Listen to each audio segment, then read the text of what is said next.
जल लेकर जाओ, शिव के मंदिर जाओ, शिवालय जाओ, कावड़ यात्रा लेकर जाओ, कावड़ भर कर लेकर जाओ, 2 लोटा जल लेकर जाओ, खूब प्रेम से आप कुबरेश्वर धाम आओ, काशी जाओ, उज्जैनी अवंतिकापुरी जाओ, चाहे ओमकार जाओ, चाहे नीलकंठ जाओ, पर उसके साथ अपने विश्वास को लेकर जाओ, अपने भरोसे। अच्छा, कई लोग कहते थे, जी जी हाँ, कई लोग कहते हैं गुरुजी हम आए हैं तो विश्वास से ही आए होंगे, हम इतने लोग आए हैं तो भरोसे से ही आए होंगे। नहीं नहीं, इसको भरोसा, वैसे तो तुम शादी में भी चली जाती हो तो क्या विश्वास पे जाती हो? शॉपिंग मॉल में जाती हो तो क्या विश्वास पे जाती हो? या किसी दुकान पर सामान खरीदने जाती हो तो विश्वास से तुम उसको विश्वास कब होगा, भरोसा कब होगा, विश्वास की दृढ़ता कब आएगी? जिस समय पर आप अपने घर से जब निकलो और अपने साथ जो जल लेकर जा रहे हो, जो वस्त्र लेकर जा रहे हो, जो सामग्री लेकर जा रहे हो, उसमें ये भरोसा होना चाहिए कि मैं जिसके लिए लेकर जा रही हूं वो स्वीकार कर रहा है और मेरी बात को पूरा पूरा सुन रहा है, पूरा सुन।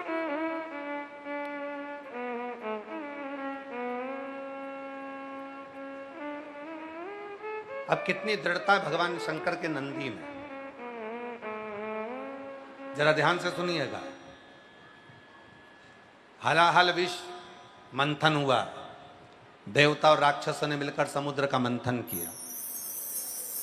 उस मंथन में 5 गौ माता निकल गई, कामदेव, सुरभि, सुशीला, बहुला आदि कादि 5 गायें। 5 गौ माता के बाद में निकल गया विष, और सबसे पहले निकलता है विष।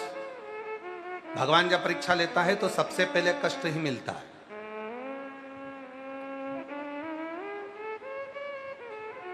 और इतना कष्ट मिलता है कि व्यक्ति आखिरी में ये सोचने लगता है कि अब तो मैं भगवान की पूजन भी बंद कर दूं। जब भगवान ने सारा ही दुख मुझे दे दिया, सारा ही कष्ट मुझे दे दिया, तो मुझे भगवान को ना तो जल चढ़ाना है, ना पूजन करना है, ना मैं राम नाम लूंगी, ना कृष्ण नाम लूंगी, ना शिव नाम लूंगी। जब व्यक्ति के जीवन में कष्ट आता है तो वो भगवान को सबसे पहले छोड़ देता है। भगवान ने मेरा बुरा कर दिया, भगवान ने मेरा बुरा कर दिया। अरे जी, भगवान कभी बुरा नहीं करता। कोई पिछले जन्म के अच्छे कर्म मुझे बाबा तेरा साथ मिला, कोई पिछले जन्म के अच्छे कर्म मुझे बाबा तेरा साथ मिला। भगवान कभी बुरा नहीं करता। हमारे पूर्व के अच्छे कर्म थे तो हम कुबरेश्वर धाम आए, हमारे पूर्व के अच्छे कर्म थे हम अवंतिकापुरी गए, हमारे पूर्व के कर्म अच्छे थे हम काशी आए, हमारे पूर्व के कर्म अच्छे थे कि हम शिव के मंदिर रोज जाते हैं, हमारे पूर्व के कर्म अच्छे थे जो हम 1 लोटा जल चढ़ाते हैं, हमारे पूर्व के कर्म अच्छे थे हम कुबरेश्वर धाम आए, हमारे पूर्व के कर्म अच्छे थे तो हम भगवान के दर्शन करने आए थे, साथ में कावड़ भी चढ़ गई। हमारे पूर्व के कर्म अच्छे थे तो बाबा ने कृपा कर कर हमको यहाँ बिठाकर कथा भी सुनवा दिया। ये पूर्व के कर्म है हमारे, कोई अच्छे कर्म थे।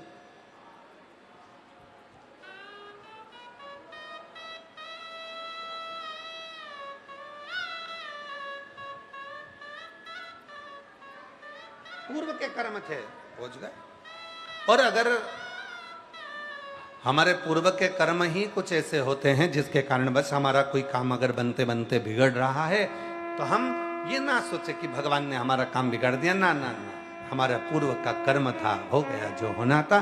बाबा अच्छा करेगा, मुझे भरोसा, मुझे विश्वास, मेरा शिव अच्छा करेगा, ये मुझे विश्वास है, ये मुझे भरोसा। भरोसो दृढ़ इन चरण न कर, पूर्ण भरोसा। ये मेरा भरोसा करता है कि मेरा बाबा मेरी सुनेगा, आज नहीं तो कल देगा।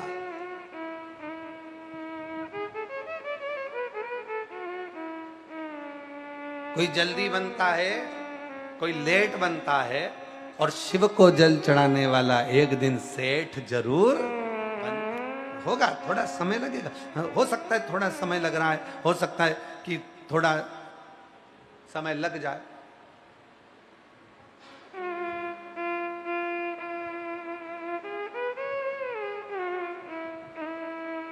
पर हम उस गलत सोच में पड़े हैं। दुनिया पाप कब करती है?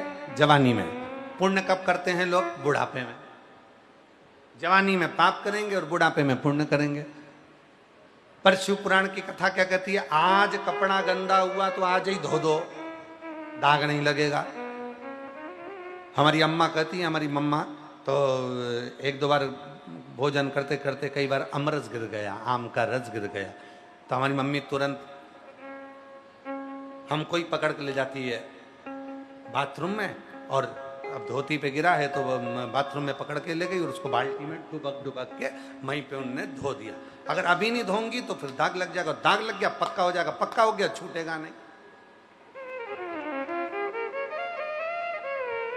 अब कई बार मम्मी से तुम धोती ले जाओ, नहीं तू ही चल चल, अब काम कपड़े बदलेगा तो ये काम करोगे, तू धोती लो, धो के अब भी पूरा साफ और पूरा दाग निकल गया, पूरा दाग। क्षण भर की देरी ना। अब लोग क्या करते हैं? पाप कब करा? जवानी में। गलत काम करा? जवानी में। व्यसन कब करा? जवानी में। गलत काम कब करा? जवानी में। और पाप करा जवानी में और पुण्य कर रहा बुढ़ापे में। अब वो पाप तो जम गया, छूटने वाला ही नहीं है, जबी की जबी धो दो। आज गलत बोलने में आ गया, गलत विचार आ गया, गलत सोचने में आ गया, गलत हमारी दृष्टि हो गई, गलत हमारा भाव आ गया। तो फिर एक काम करो, आज सवेरे 10 बजे हमारे मुख से गलत निकला, हमारे 10 बजे सुबह मॉर्निंग वॉक करने चले थे तो सवेरे हमारे मुख से निंदा निकल गई, हमारे मुख से गलत काम निकल गया। अब मॉर्निंग वॉक करोगे तो 2-4 साथ में चलेंगे तो किसी ना किसी की बात तो निकलेगी, और निकलेगी तो भुनसारे 5:30 बजे से निंदा तो होगी, क्या कुछ भी कर लो। जिम भी जाओगे तो भी निंदा होगी, अगर मॉल में घूमने गए हो तो भी निंदा होगी, थोड़ी ना थोड़ी निंदा तो तुम्हारे मुंह से निकलेगी। अब जब तुम्हारे मुख से निंदा आज निकली, सवेरे 9 बजे निकली, 10 बजे निकली, गलत काम सवेरे हो गया, तुमने किसी को डांट दिया, गाली दे दी, अपशब्द कह दिया, ताना दे दिया, किसी को कमेंट्स कर दिया, तो तुमने जो सवेरे करा तो ये काम करना तभी की तभी उसको धोने का प्रयास करना। तो धोगे कैसे? तो गलत निकल गया या गलत अपने मुख से निकला, तो इस जिह्वा ने गलत निकाला, तो उसी समय पर किसी को अगर कुछ बोल भी दिया है तो उसी समय पर सॉरी कह दो, उसी समय पर प्रेम से क्षमा मांगो।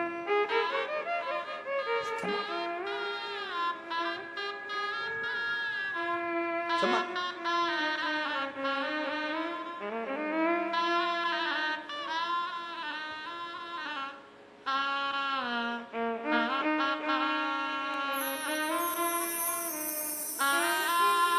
इस जिह्वा को रोग लगा है, रोज चुगलिया करने का, इन कानों को रोग लगा है, रोज चुगलिया सुनने का, इन कानों से शिव पुराण सुन लो, सारा रोग मिट जाए। हरि ओम, हरि ओम, हरि ओम, हरि ओम, हरि ओम, हरि ओम।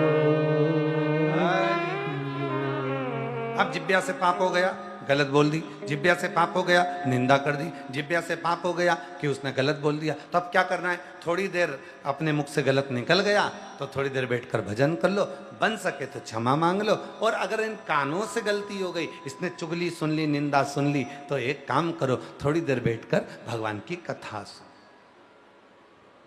काशी,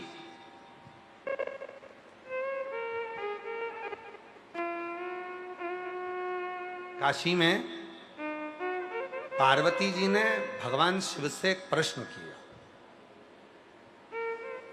काशी, अब शिव जी से प्रश्न क्या करा माता पार्वती ने? माता पार्वती जी बोली, बाबा मेरे मन में एक प्रश्न है। बोले बाबा। शिव जी ने पूछा, बोलो क्या प्रश्न?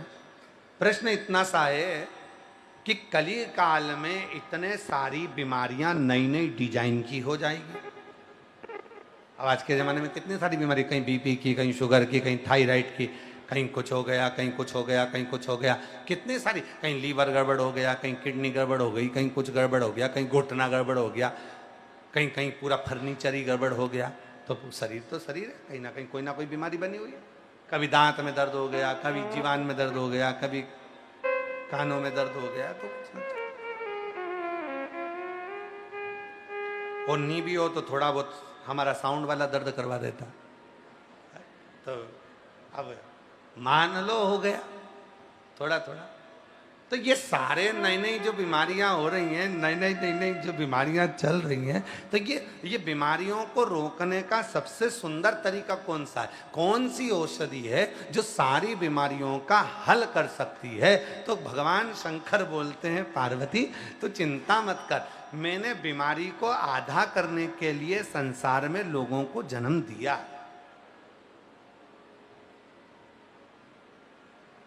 बीमारी को आधा करने के लिए मैंने संसार के लोगों में आधों को जन्म दिया। क्या करा आपने?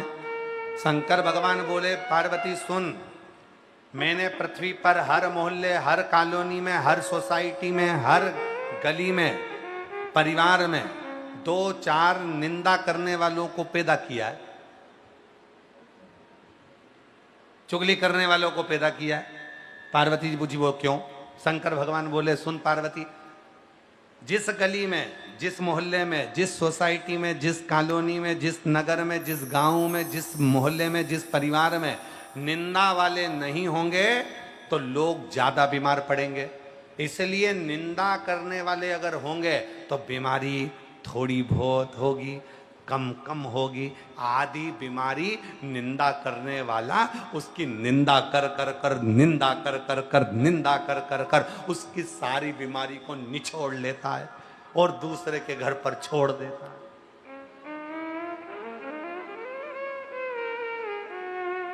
वो मेरी जीजियों, निवेदन है मेरे जीजाओं, मेरी जीजियों, कि निंदा करने वाले से प्रयास करना कि दूरी बनाकर रखना। सुनने वालों से है, निंदा सुनने वाले ध्यान दे, और निंदा करने वाले अगर तुम्हारे हैं तो भगवान को धन्यवाद देना। रोज भोलेनाथ जी को 1 लोटा जल चढ़ा कर कहना, बाबा ऐसी कृपा करना, मेरे जितना निंदा करने वाले हैं, मेरी जितनी बुराई करने वाले हैं, उनको बुखार भी नहीं आए। अगर बुखार आ जाएगा, 4 दिन पलंग पर से नहीं उठेगी, और नहीं उठेगी तो फिर मेरी निंदा कौन करेगी? और मेरी निंदा नहीं करेगी तो मैं बीमार पड़ जाऊंगा। भगवान को 1 लोटा जल चढ़ा कर को, बाबा कृपा करना, मेरी निंदा करने वाले को बुखार मत आने देना, मेरी निंदा करने वाले का कभी एक्सीडेंट नहीं हो, मेरी निंदा करने वाले को कभी कोई बड़ी बीमारी ना आए। क्यों? क्योंकि अगर ये बीमार हो गया तो मेरी निंदा कौन करेगा, मुझे गलत कौन बोलेगा, मेरे को अपशब्द कौन बोलेगा? ये है, और मेरी निंदा करता रहेगा, मुझे गाली देता रहेगा, मुझे आड़ा टेढ़ा बोलता रहेगा, दिन रात मोबाइल पर मुझे कमेंट्स करता रहेगा, दिन रात कोसता रहेगा, भीतर भीतर जलता रहेगा, तो मेरा बाबा, मैं जानती हूं कि तूने काशी में पार्वती से कहा था, पार्वती अगर कोई तेरी निंदा करने वाला मिल जाए तो तू खुशियां मनाना, भगवान को धन्यवाद देना कि तेरी बीमारी का आधा हिस्सा वो निचोड़ कर ले जा रहा है और तू ठीक होता जा रहा, ठीक होता।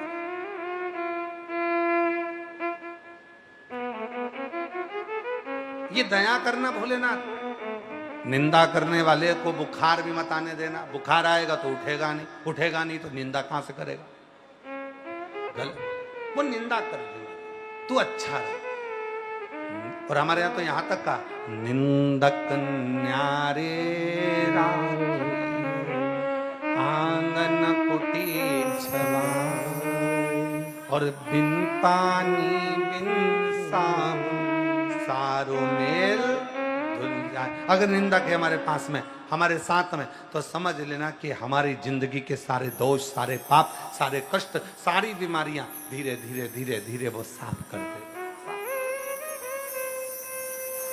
तो जितनी मेरी जीजियां हैं, तुम लोटा भर के जल चढ़ाने के लिए जाती हो, तुम जल चढ़ाने के लिए शिव मंदिर में पहुंचती हो, तुम शंकर जी के मंदिर में जाती हो और कोई तुम्हें कमेंट्स कर रहा है, कोई तुम्हें ताना दे रहा है, कोई तुमको आड़ा टेढ़ा बोल रहा है, तुम मंदिर में भजन गा रही हो और कोई तुमको कमेंट्स कर कर ताना देकर हंसकर जा रहा है, कोई तुम्हें आड़ा टेढ़ा बोलकर जा रहा है, तो भगवान भोलेनाथ से कहना बाबा इसको एसी बना के रखना, कृपा करना, इसको तुम बिल्कुल बीमार मत पड़ने देना, वरना मुझे कमेंट्स कौन करेगा, मुझे आड़ा टेढ़ा कौन बोलेगा, मेरी निंदा कौन करेगा, इसको करना बाबा कृपा कर, कृपा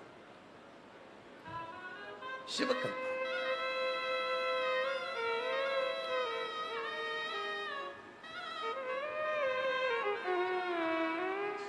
निंदक को साथ रखो, निंदक बोले बोले तो आग लगे बस्ती में, अपन रहो मस्ती में, क्या किसको रोइए, जम के बोलो जरा, क्या किसको रोइए, चादर तान के सोई, आपने को क्या करना, मस्त होकर जियो,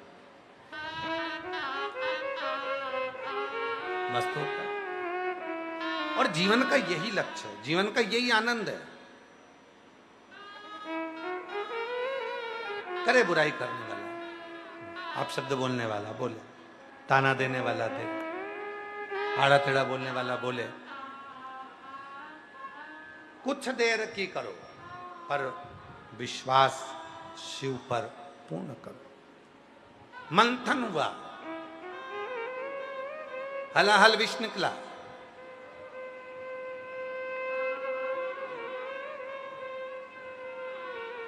मंथन में सबसे पहले विष निकला। तो जिंदगी में भी यही होता है, जो अच्छा करने वाला होता है, अमृत निकलने वाला था उसके पहले विष निकला है, तो अच्छा होने के पहले हो सकता है कि कुछ बुरा भी हो। घबराना नहीं है, हारना नहीं है। एक पत्र अच्छा है, देखिए, अच्छा पत्र।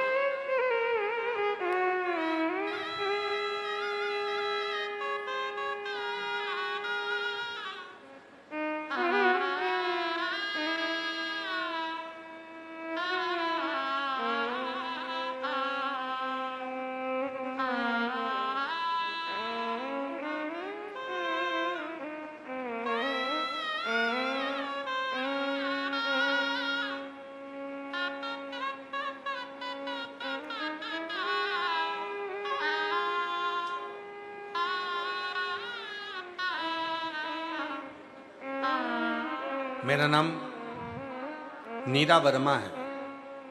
मैं बिलसी जिला बदायूं उत्तर प्रदेश। मेरे पति का नाम मुकेश वर्मा है। मेरा नाम नीरा वर्मा,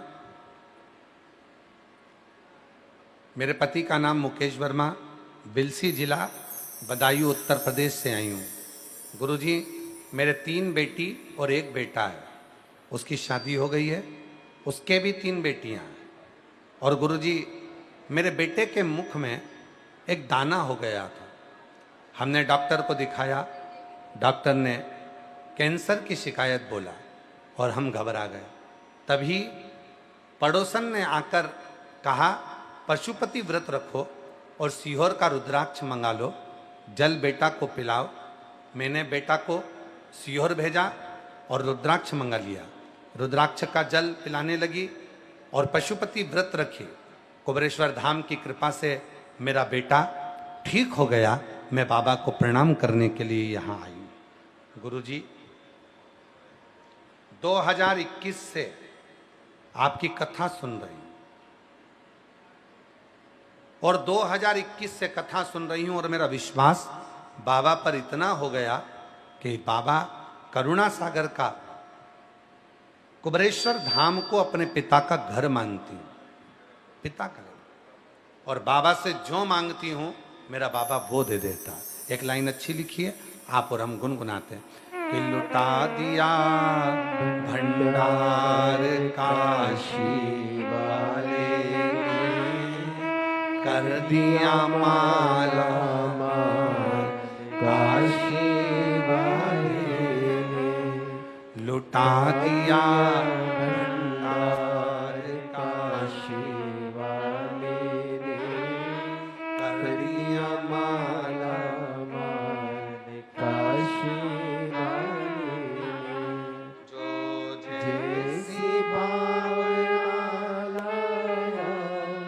वो वैसा ही फल पाया, नहीं खाली उसे लौटाया, वो मन ही मन हर्षाया, कर दिया माला माल काशी वाले ने, लुटा दिया भंडार काशी वाले ने, अरे लुटा दिया भंडार काशी वाले ने, कर दिया माला माल काशी वाले।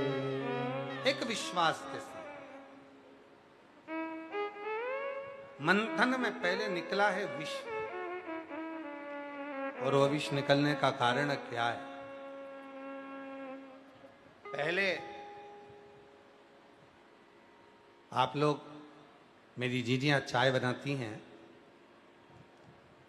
दूध भी डाल देती हैं, चाय पत्ती भी डाल देती हैं, शक्कर भी डाल देती हैं, अदरक भी कूट के डाल देती हैं।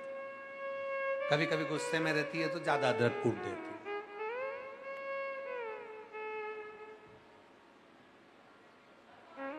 अदरक कूट के डाल देती है। होता क्या है, चलो ये भी जाने दो, मेरी जीजियां गुलाब जामुन बनाती हैं, जलेबी बनाती हैं, तिल्ली की गजक बनाती हैं, शक्कर को पकाती है, उसके ऊपर फेन आ जाता है, खार आ जाता है,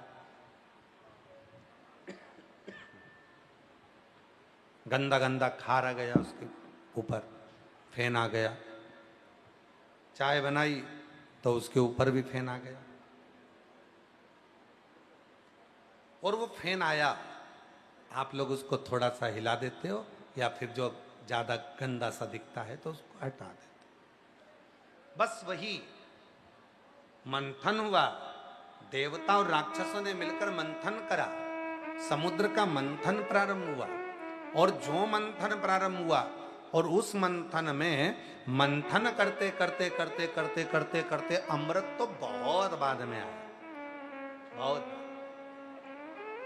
मंथन करते करते सबसे पहले उसमें विष आ गया। अब उस विष को कहां निकाले? तो विष जो आया उसको घड़े में भरा, और घड़े में भरने के बाद में उस विष को किसको देने जाए? तो कहा ये विष भगवान विष्णु को देना चाहिए। भगवान नारायण ने कहा विष का मैं क्या करूंगा, मैं विष का क्या? तो कहा ब्रह्मदेव सृष्टि की रचना करता है, सृष्टि का पूरा निर्माण उन्होंने करा, उन्हीं ने कहा था कि मैं सृष्टि का रचना करता हूं, मैं भगवान, मैंने सृष्टि रची है, तो एक काम करो, इस विष को ब्रह्मा जी को दे दो, ब्रह्मा जी को।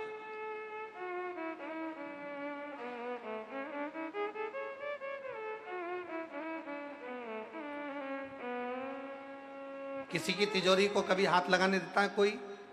जम के तो बोलो नहीं, हाथ लगाने देगा तिजोरी को? नहीं। पर वही तिजोरी में सांप घुस गया तब, उसी तिजोरी में अगर सांप आ गया तो फिर जो तिजोरी का मालिक होता ना, वो कह देता है भैया थोड़ा सा देख लो ना, हमारी तिजोरी के नीचे सांप घुस गया, सांप। और वो तो तिजोरी को हाथ नहीं लगाने दे रहा,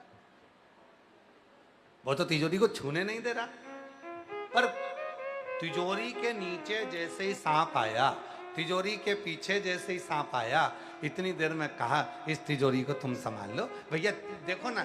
तो भैया हमें तो लग रहा है कि तिजोरी के नीचे तो सांप नहीं है, तिजोरी के पीछे से अंदर घुस गया। अब वो सांप कहाँ घुस गया? तिजोरी के अंदर, पीछे से घुस गया। तो फिर कहा अरे भैया आप करें क्या? तो एक काम करो, ये लो, ये चाबी लो, ये चाबी लो। चाबी भी पास में से नहीं दे रही, अब तो वहीं से फेंक रही, और जितनी चाबी से लगाव था यहीं कमर में खोस के रखती थी, दिन भर कमर में खुशी रहती थी। और कमर में नहीं खोसेगी तो बैग के अंदर डाल के रखेगी, और बैग के अंदर ही रखेगी तो घर में भी ऐसी जगह रखेगी कि किसी के हाथ में ना आए, छुपा के रखेगी। और आज क्या कर रही है? सांप घुस गया तिजोरी के अंदर, लो भैया ये चाबी लो, तुम तो भैया जल्दी से खोल लो, तुम्हारी तिजोरी है, चलेगा? मैं बोल रही ना, चलेगा, खोलो, खोल दो, खोल दो। आज तक वो तिजोरी ना बहू को दिखाई, ना बेटे को दिखाई, ना किसी को, और पूरी चाबी दे दी, अब खोल लो इसको। क्यों? उसमें सांप घुस गया। अब सांप घुस गया है तो तिजोरी खोलना जरूरी है। और जो तिजोरी खोली, और तिजोरी खोलते ही उसमें से सांप को पकड़ा, पकड़ कर लेकर चले गए। इतनी देर में तो 1 सेकंड की देरी नहीं हुई, तिजोरी का दरवाजा बंद और ताला लगा के चाबी कमर, चाबी कमर। अभी वो तिजोरी अच्छी नहीं लग रही थी क्योंकि उसमें सांप बैठा था। अभी वो चाबी अच्छी नहीं लग रही थी क्योंकि उसमें सांप बैठा था। अभी वो धन अच्छा नहीं लग रहा था क्योंकि सांप बैठा था। उसी तरह शरीर में अगर बीमारी आती है तो भोजन अच्छा नहीं लगता है, और मन में अगर पाप आता है तो भगवान शंकर का भजन अच्छा नहीं लगता है। ये शरीर की रीति है। शरीर में रोग आया, भोजन अच्छा नहीं लगेगा, आज मेरे को अच्छा नहीं लग रहा, आज मेरा पाँव बहुत दुख रहा। चल चल के, अब इतनी दूर से चल के आए, 11 किलोमीटर तुम सीवन माँ का जल भर कर लेकर आ रहे हो, कावड़ चलती जा रही है, बोल बम बोलते जा रहे हो, बोल बम बोलते जा रहे हो, बम बम बोलते जा रहे हो, और बोल बम बोलते बोलते तुम पहुंच गए कुबेरेश्वर धाम। जल चढ़ाया, जल चढ़ाने के बाद थकान इतनी हो जाती है, शरीर में इतना कष्ट होता है, दर्द होता है, फिर तो मन करता है कि कोई कोई कहते पीछे चलो, लाइन लग रही है भोजन की। कुबेरेश्वर धाम आए, भोजन करेंगे, चलो लाइन लगाओ पीछे से। तो अब पीछे लाइन लगाने पहुंचे तो मन कर रहा है एक काम करो, तुम चले जाओ। पत्नी के पति से करी, तुम चले जाओ, तुम खाया, मैं ना जा रही। फिर तू क्या खाएगी? मेरा मन बिल्कुल नहीं कर रहा, मुझे थोड़ी देर सो जा। और लिया, और उसने तो अपना आसन बिछाया और सो सुला गई। और फिर पति गया, भोजन करा, थोड़ी सी खिचड़ी। अब बाबा के यहाँ तो खिचड़ी प्रसाद बड़ा मूल है। यहाँ पर सबसे ज्यादा मुख्य क्या है? रोटी अपनी जगह, सब्जी अपनी जगह, पर यहाँ की खिचड़ी सबसे ज्यादा मूल है बाबा की, क्योंकि सवेरे भी बाबा को खिचड़ी आती है और शाम को भी बाबा को खिचड़ी आती है। तो खिचड़ी का प्रसाद यहाँ का बड़ा महत्व रखता है कुबेरेश्वर धाम का। लोग यहाँ की खिचड़ी बड़ी खा के जाते हैं, और लोगों का भाव भी बड़ा रहता है कि बाबा के धाम की खिचड़ी, कुबेरेश्वर धाम की, रोगों का निवारण कर देती है, रोगों से मुक्ति देती है। तो वो खिचड़ी प्रसाद पति ले आया, ले थोड़ी सी खा ले। पत्नी कह रही मैं बहुत थक गई, मेरे को भूख नहीं लग रही। मतलब शरीर में रोग आया, शरीर में कष्ट आया तो भोजन छूट गया, और मन में कष्ट आया, मन में अगर रोग आया तो भजन छूट गया, भगवान का भजन छूट गया। अब जैसे ही वो छूटा भजन, तो मन में आया कि अब मैं क्या समझ में नहीं आ रहा, ये तिजोरी का सांप निकल गया, अब तिजोरी अच्छी लग रही, अब श्रेष्ठ। और जब से देखा तुम्हें डमरू वाले, दिल हमारा ठिकाने नहीं। जब से देखा तुझे डमरू वाले, दिल हमारा ठिकाने नहीं। दिल हमारा ठिकाने नहीं है, दिल हमारा ठिकाने नहीं, दिल हमारा ठिकाने नहीं, दिल हमारा ठिकाने नहीं। जब से देखा तुझे डमरू वाले, दिल हमारा ठिकाने। जब से देखा तुझे डमरू वाले, दिल हमारा ठिकाने नहीं।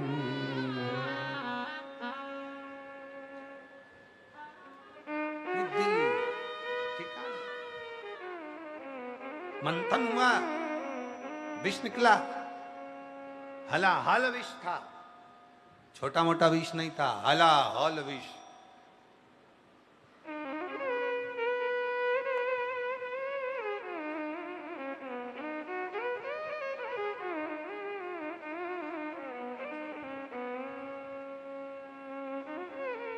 मुनि श्री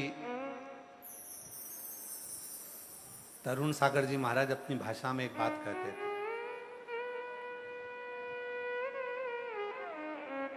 एक व्यक्ति गुस्से में गया, परेशान था, जहर लिया, खा गया।